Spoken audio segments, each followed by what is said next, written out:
안녕하십니까. 인생성형가 정영기입니다. 4월 6일 방송을 시작합니다. 이제 선거도 열흘도 안 남았네요. 그리고 이 코로나19가 우리나라에서 유행한 지는 이제 거의 석 달 가까워집니다. 오늘은 공짜에 대해서 말해 보겠습니다. 공짜는 덫이다. 공짜는 빚이다. 여러 가지 이야기를 하는데, 공짜를 어떻게 생각하는가, 그것이 우리의 빈부를 결정하고 우리의 인생을 결정하기 때문에 그 이야기를 한번 해보겠습니다. 지난 시간에 여기에 다 놓았는데 이걸 제가 소개를 안 해드렸네요. 예, 대만에서 구입한 건데, 대만도 중국 문화권에 들기 때문에 이 용을 좋아하네요. 용을 새긴 대만에서 구입한 건데, 여기 이렇게 쭉 펴여 있네요. 예. 동그라미 속에 또 동그라미가 들어있는 듯한 그런 필통입니다. 용을 도듬새김했죠. 자, 당신이 부자가 될지 안 될지 여러 가지 측면에서 한번 가늠해 볼 수가 있습니다. 당신은 공중 목욕탕에 가서 샤워를 하고 목욕을 하고 수건을 몇 장이나 씁니까? 그리고 집에서는요. 예, 어떤 사람은 집에서는 한 장, 두 장 수건을 아껴 쓰면서 밖에서 목욕을 하고는 공중 목욕탕에서는 막 서너 장, 얼굴 닦고 또 팔 닦고 몸 닦고, 이거는 공짜로 내가 써도 되니까, 내가 지불한 이 돈 속에 이건 다 들어가 있으니까 얼마든지 써도 된다는 의식으로 그렇게 쓰는 사람도 있겠죠. 그러나 공중 목욕탕에서도 한 장, 집에서도 한 장, 그렇게 쓰는 사람도 있겠죠. 현대를 창업한 정주영은 뒤쪽이었습니다. 한 장 썼습니다. 오늘날 이게 다른 사관들하고 하니까 막 쓰니까, 왜 이렇게 한 장이면 충분히 닦을 수 있는 것을 낭비하느냐. 이것도 다 돈이다, 그 이야기죠. 그러면서 그는 국가에서, 정부에서 쓰는 돈을 보면서 당신들 돈이면 이렇게 쓰겠느냐, 그런 의식이 들어서 대통령에 나간 바도 있고 그러죠. 국회의원은 당선됐고 대통령 선거에서는 실패했죠. 자, 부자 동네 목욕탕에 가면 수건이 그렇게 많이 안 쌓인다고 합니다. 이렇게 한 사람당 이제 허용하는 그런 거겠죠. 가난한 동네에서 오히려 공중 목욕탕 가면 수건이 더 많이 쌓인다는 그런 글을 본 적이 있습니다. 그러니까 공짜 의식이 가난한 사람이 더 많다는 이야기죠. 부자 동네는 공짜 점심이 어디가 있냐. 세상에 공짜는 없다. 실제로 부자들이 가장 좋아하는 말 중에 하나가 세상에 공짜는 없다. 공짜 점심은 없다. 공짜 점심은 덫 위에만, 올무 위에만 있다. 그것은 이제 또 다른 어떤 서양 속담이기도 하죠. 김영석, 양녕의 부부가 있습니다. 평생 과일 장사를 했는데 새벽같이 가서 과일을 좋은 걸 띄어다가 이렇게 팔고, 그리고 차비는 아까워서 걸어 다니고, 그리고 시간 나는 대로 식당에 가서 알바를 해가지고 거들어주고 또 끼니를 때우는 그런 과일 장사였습니다. 근데 그렇게 지도가게 돈을 벌어서 투자도 잘하고 자식 농사도 잘 지어서 자식들은 집 하나 사주면 되는 거 아니냐. 그리고 이제 마침 또 고려대로 나왔는가 봐요. 그래서 고려대에 자기 자산을 전부 400억이나 되는 그 자산을 기부한 부부, 그들이 김영석, 양녕의 부부죠.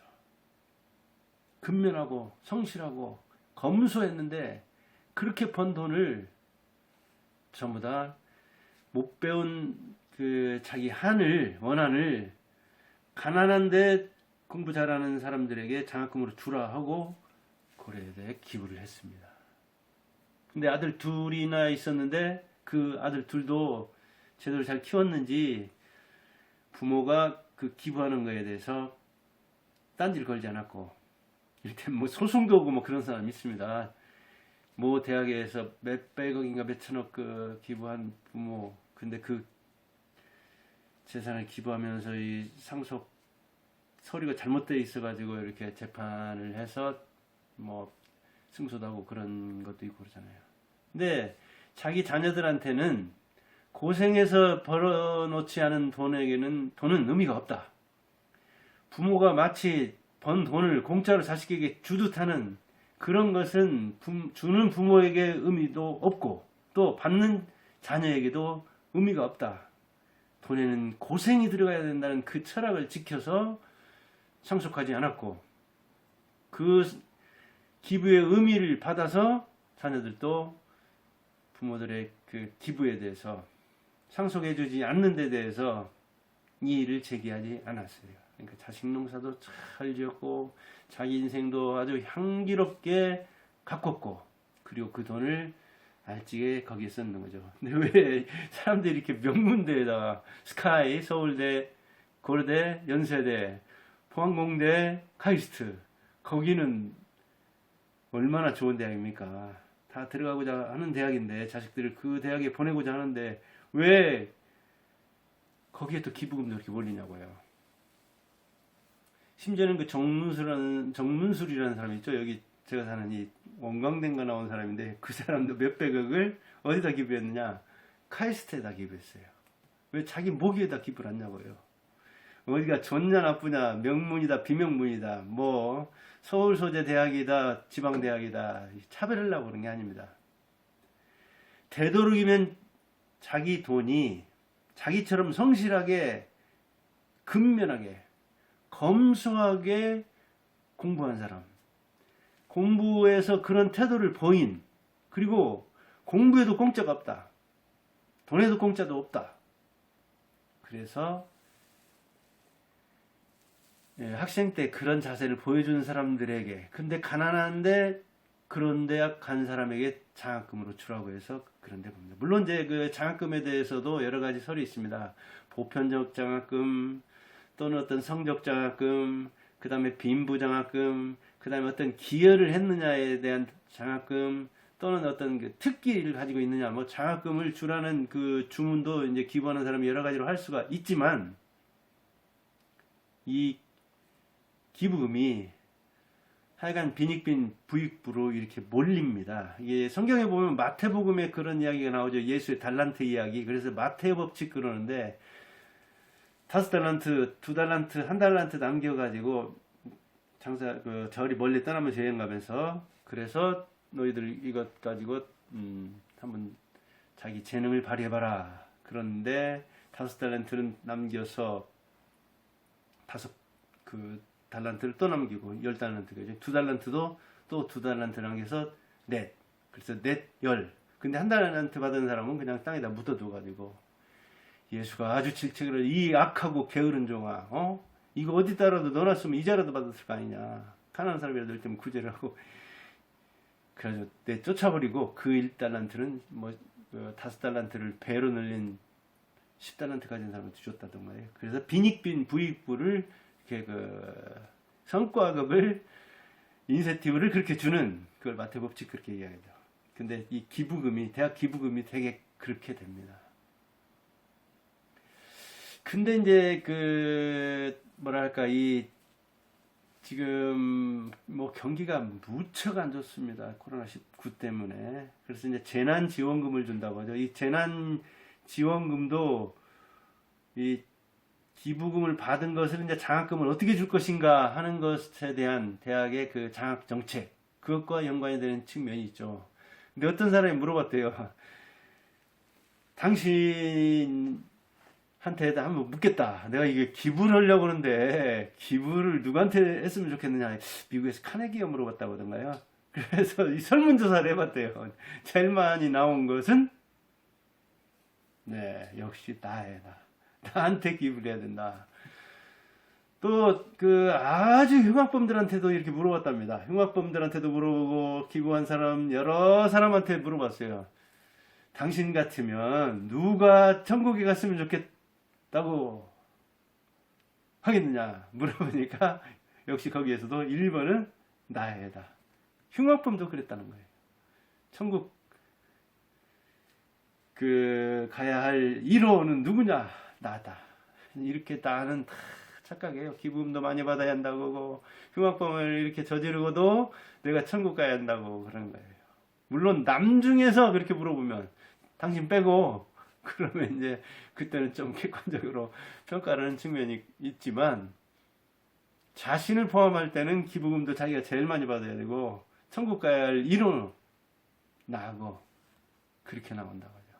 그래서 재난 이 지원금이나 장학금에 대한 생각, 이것도 빈부와 직결됩니다. 아까 수건 한 장 쓰는 데에서도 이 부자 지수를 잴 수 있듯이 기부금에 대해서도 마찬가지입니다. 이 재난 지원금이라는 것도 어떻게 해서 모아진 겁니까? 근데 거기에 대한 생각도 여러분들의 빈부를 결정하는 측면이 있을 겁니다. 이건 공짜다. 나한테 좀 더 달라. 이런 사람도 있을 것입니다.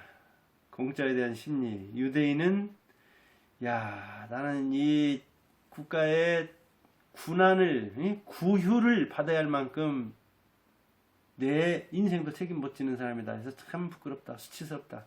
아까 성경에 나오듯이 신약이든 구약에서든 한국인은 기쁘다. 이 꽁돈.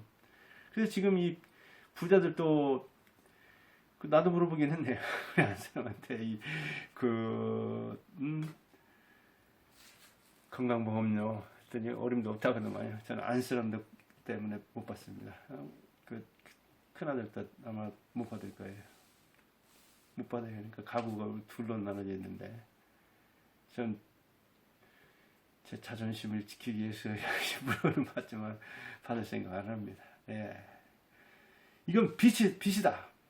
빚을 지는 거다. 나 아니면 자녀라도, 아니면 손자라도 갚아야 된다 하는 의식을 갖는 사람도 있죠. 이거는 부자들한테나 기업하는 사람들한테 돈 이렇게 세금으로 받아서 정부에서 주는 거다. 나눠주는 것이니까 이건 뭐 부담 없이 써도 된다. 부자를 욕 안 하면서 쓰면 다행입니다. 우리나라 사람은 세금 내서 이렇게, 이를테면 지금 뭐 CEO들 막 몇십억들이죠. 연봉이. 그 사람들 아마 절반 이상은 낼 겁니다. 50억 받는다 하면 20억, 30억을 세금으로 낼 겁니다. 그러면은 그 사람들한테 고마워라도 하잖아요.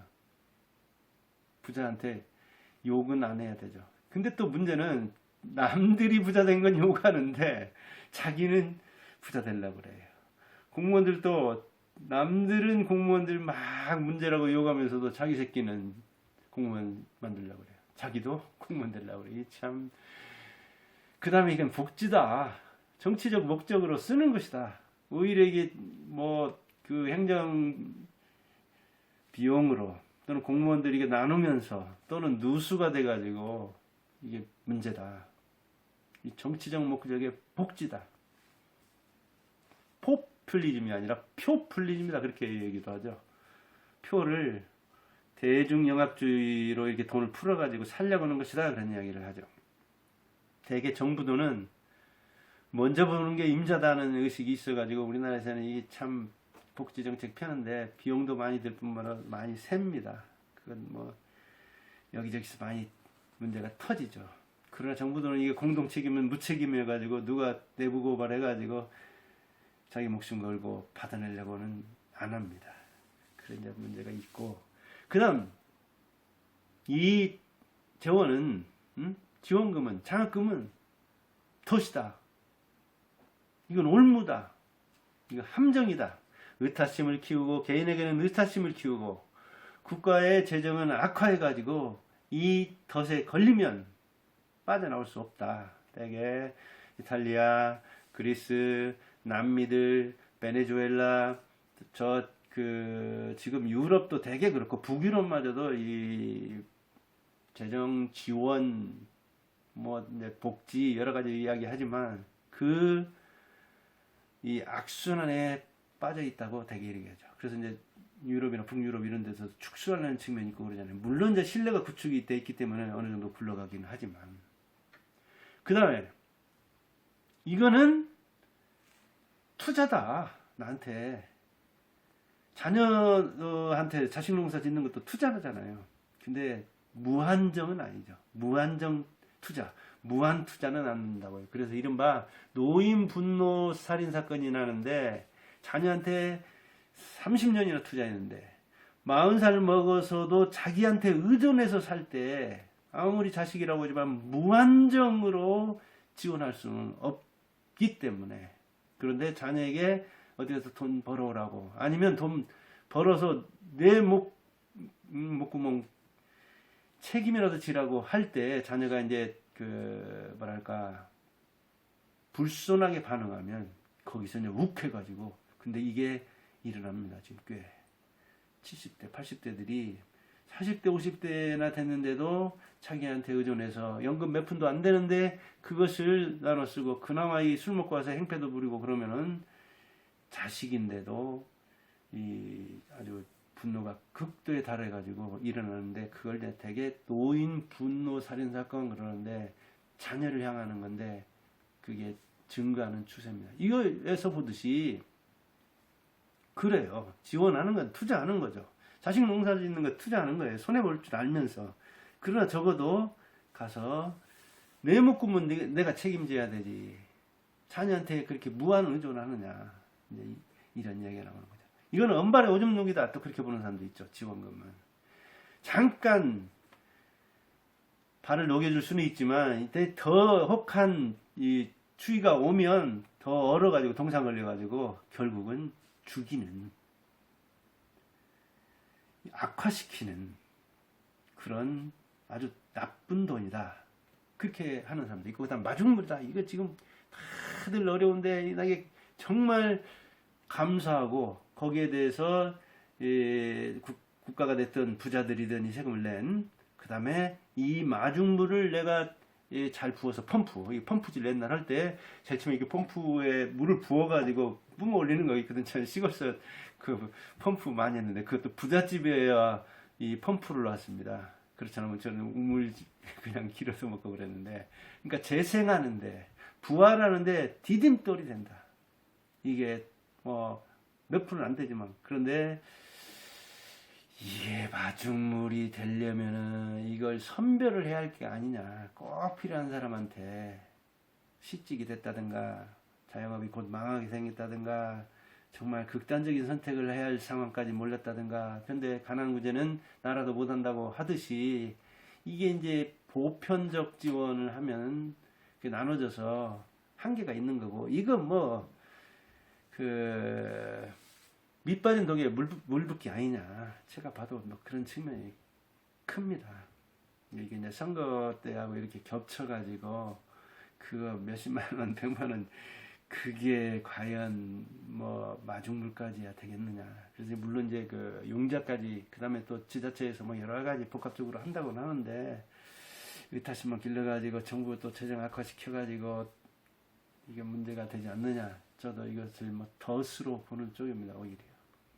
아무튼 공짜는 없다는 의식을 가지고 자기가 어찌 보면은 이 다른 사람에게 기부할 수 있는 그런 이제 부자가 되면 제일 좋죠. 그런 또 태도를 가지면 제일 좋죠. 그러나 정말 힘들 때는 요새 그 카드론 문제나 이거 카드 돌려막기랑 해가지고 카드사 재정도 굉장히 악화돼서 이게 이제 6개월을 과연 버틸 수 있겠느냐. 자영업이건 대기업이나 이 공무원처럼 꼬박꼬박 돈이 나오는 그런 직종 말고는 우리나라 이 경제 상태가 매우 나쁘다고 하죠.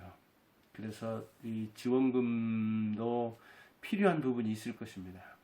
그러나 그 지원금에 대해서 어떤 태도를 갖는 게 부자가 될 수 있는 태도냐. 이것은 내가 마중물로 써야 된다.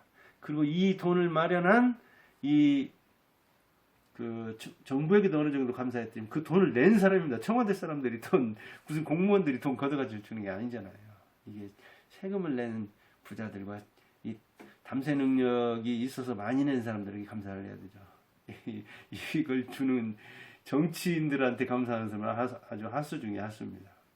그걸 내는 사람이 누구였을까를 생각해가지고 세계는 부자를 요구 안 하고 기업은 요구 안 해야 되는데 지금 그 도산이 뭐 몇 년에 아마 몇백 뭐 100배 안팎, 90배 안팎인가 어마어마하게 늘어나고 있습니다. 그 이제 기회가 되면 그런 문제도 다루겠지만 여러분들 공짜는 덫이 되기 쉬운데 공짜에 익숙해지지 않기를 바라고 세상에 공짜는 없다는 의식을 가져야 동네에 가서 수건 한 장도 아끼고 집에서도 수건 한 장 쓰는 거 그게 돈입니다. 사실은 이 빨아야지 세탁해야 되지 개야지 이 세제 들어가지 그 다음에 감가상각 나오면서 세탁기 돌아가야 되지.